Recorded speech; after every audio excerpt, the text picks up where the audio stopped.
जय श्री राधे, जय श्री कृष्ण। मंदिर श्री बंसी वाले महात्मा यूट्यूब चैनल की ओर से हम आप सभी भक्तों का हार्दिक अभिनंदन करते हैं।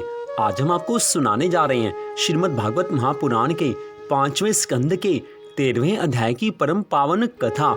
इस अध्याय का नाम है भवाटवी का वर्णन और रहुगण का संशय नाश। बोल श्री राधा कृष्ण भगवान की जय।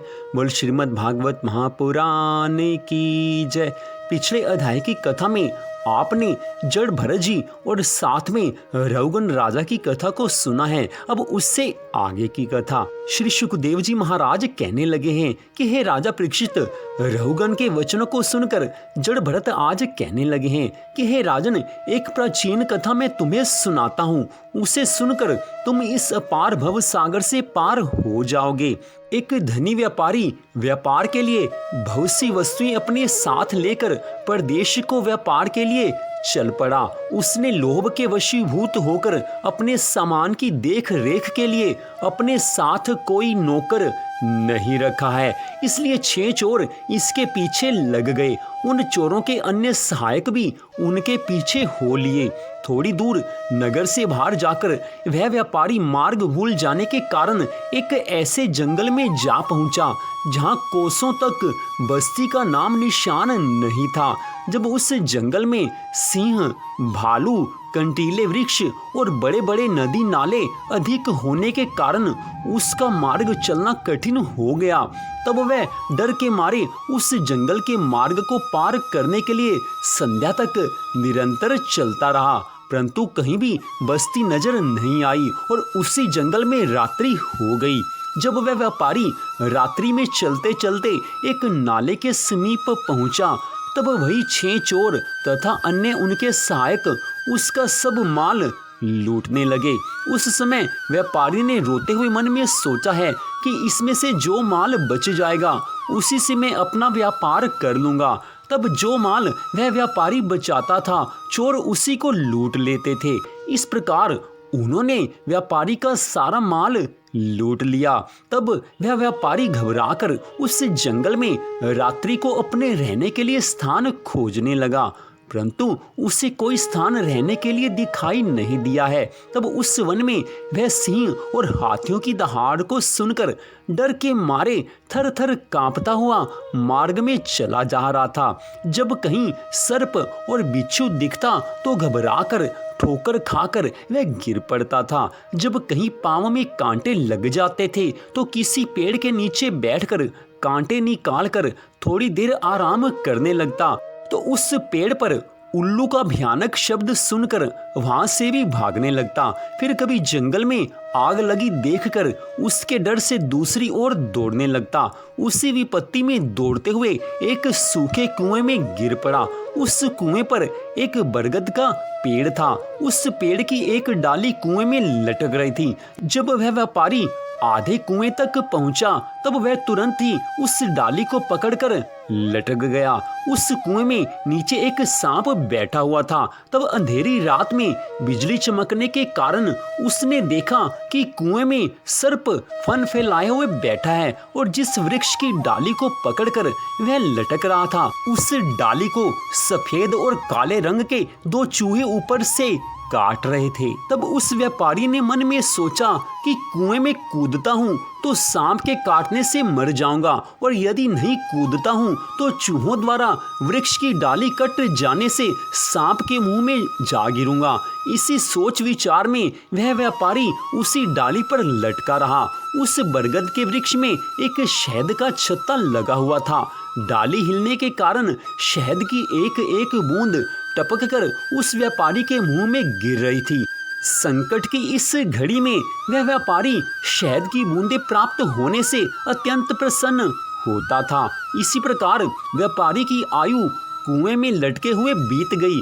उसे निकालने वाला कोई वहां नहीं पहुंचा। जब एक दिन उन दोनों चूहों ने ऊपर से डाली काट दी, तब वह कुएं में गिर पड़ा और सांप के काटने से मर गया। इतनी बात सुनकर राजा रहुगन ने जड़ भरत जी महाराज से कहा है कि हे महाराज, मुझे बड़ा आश्चर्य होता है कि वह व्यापारी एक बूंद शहद खाकर प्रसन्न रहा और डाली पकड़कर ऊपर क्यों नहीं चढ़ा। अगर वह चाहता तो डाली पकड़कर ऊपर चढ़ सकता था। यह वचन सुनकर जड़ भरत जी महाराज कहने लगे हैं कि हे राजन, ऐसी ही तुम्हारी और सब संसारी मनुष्यों की दशा है। सब मनुष्य अनेक तरह के उद्यम करके परिवार का पालन करते हैं, परंतु उनको कभी संतोष न होकर प्रतिदिन उनका लोभ लालच बढ़ता जाता है और उनको इतना भी अवकाश नहीं मिलता कि वह पल भर भी, घड़ी भर भी अपने पैदा अथवा पालन करने वाले श्री नारायण भगवान जी का नाम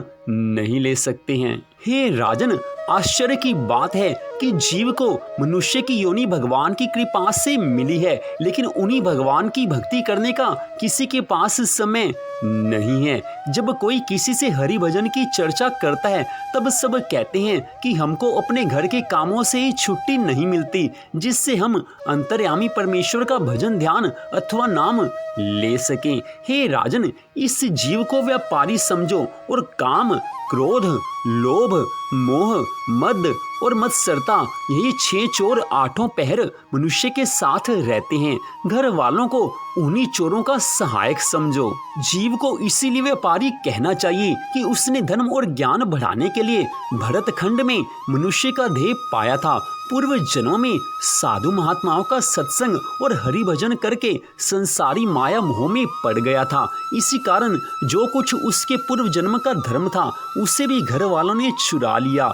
उस व्यापारी ने अपने माल की रक्षा के लिए नौकर नहीं रखा, अतः चोरों ने उसको लूट लिया। कदाचित वह भरतखंड में जन्म लेकर साधु महात्माओं का सत्संग करके ज्ञान सीखता तो माया मोह में फंसकर क्यों नष्ट होता। जैसे वो व्यापारी अपने ठहरने के लिए आश्रय ढूंढते समय व्याघ्र आदि के डर से भागता था, ठीक इसी प्रकार संसारी सुख चाहने वाले दुख भोगते हैं। मनुष्य कभी अपने परिवार की बीमारी और मृत्यु देखकर, कभी अपने शरीर के रोग से और कभी धन प्राप्ति के लिए 8 प्रहर चिंता में फंसा रहता है। जिस प्रकार उल्लू तथा व्याघ्र आदि उस व्यापारी को डराते थे, इसी प्रकार जब परिवार वाले झगड़ा करके डराते हैं, धमकाते हैं, तब मनुष्य बड़ा दुख पाता है। मनुष्य परिवार के मोह में ऐसा फंसा रहता है कि उसको कुछ ज्ञान नहीं होता।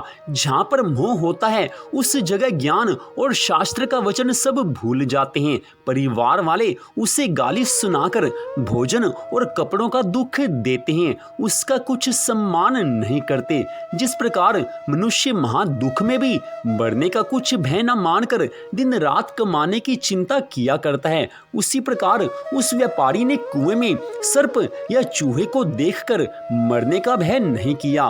व्यक्ति के लिए संसार तथा परिवार में रहना यही अंधियारा कुआं समझो। जो कर्म पूर्व जन्म में किए हैं उसे बरगद की जड़ समझना चाहिए, जिसे पकड़कर मनुष्य जीता है। 2 चूहे काले तथा सफेद जो जड़ काटते हैं वही दिन रात हैं, जिनके बीतने से उम्र कम होती जाती है। उस व्यापारी ने जो सर्प कुएं में देखा था उसे काल समझो। काल कभी न कभी तो मनुष्य को डसी लेता है। जिस प्रकार एक बूंद शहद चाटकर उस व्यापारी को प्रसन्नता होती थी, उसी तरह अज्ञानी मनुष्य बुढ़ापे में अनेक प्रकार के दुखों के होने पर भी परिवार में बैठकर खुश होते हैं। उसी को शहद की बूंद समझना चाहिए। हे राजन, संसार को दुख देने वाला वन समझो। संसारी माया जाल में फंसने वाला मनुष्य उसी व्यापारी के समान दुख पाकर अवश्य ही नष्ट होगा। जो मनुष्य वेद पुराण के अनुसार चलता है वही अपने मनोरथ को प्राप्त करता है, नहीं तो इस संसार में सब छोटे बड़े माया रूपी वन में भूलकर नष्ट हो रहे हैं। सत्संग के बिना, भगवान की कथा के बिना इस मोह रूपी वन से बाहर निकलना बड़ा ही कठिन है। हैं। आज बड़ी सुंदर कथा का वर्णन श्री जड़ भरत जी महाराज जी ने राजा रघुवंश से किया है। उस व्यापारी का दृष्टांत देकर स्पष्ट कहा है कि मनुष्य का मन हमेशा संसार की कामनाओं में, मोह माया में फंसा रहता है, लेकिन मोह माया से केवल वही बच सकता है जो भगवान की कथा सुनता है, संत महात्माओं का सत्संग करता है। जिसने भगवान की कथा सुनी है, जो सत्संग सुनता है, उसी का जीना सफल है, वही मोह माया से बच सकता है। अन्यथा मोह माया से बचना किसी के लिए संभव हो ही नहीं सकता। जिसका मन भगवान जी की भक्ति में लीन हुआ है, वही माया से बच सकता है। और जब तक इस माया से नहीं बचेंगे, तब तक इस संसार सागर से उद्धार हो ही नहीं सकता। इसलिए इस कथा का, इस प्रसंग का सारांश यही है कि भगवान की कथा सुनना, सत्संग सुनना, जिस किसी भी प्रकार से भगवान में अपने मन को लगा कर रखना, जो ये काम करता है, उसी को मोह माया से छुटकारा मिल सकता है और किसी के बस की बात नहीं है। जो सारा दिन संसार में अपना ध्यान लगाए रहते हैं, धन में, स्त्री में, पुत्र पुत्री में, व्यापार में, कारोबार में, जिनका समय हमेशा लीन रहता है, जो अपना सारा समय संसार में लगा कर रखते हैं, वो क्या मोह माया से छूट सकते हैं?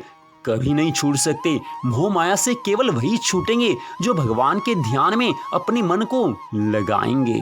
तो यहीं पर श्रीमद् भागवत महापुराण के 5वें स्कंद के 13वें अध्याय की कथा का विश्राम होता है। मंदिर श्री बंसी वाले महात्मा यूट्यूब चैनल की ओर से इस कथा को आपने सुना। भगवान श्री राधा कृष्ण जी की श्रीमद् भागवत महापुराण की अनंत कृपा सदा आप सब पर, आपके परिवार पर बनी रहे। इसी मंगल कामना के साथ जय श्री राधा रानी सरकार की, जय श्री कृष्ण भगवान की, जय श्रीमद् भागवत महापुराण की, जय श्री सुखदेव जी महाराज की, जय श्री भरत जी महाराज की।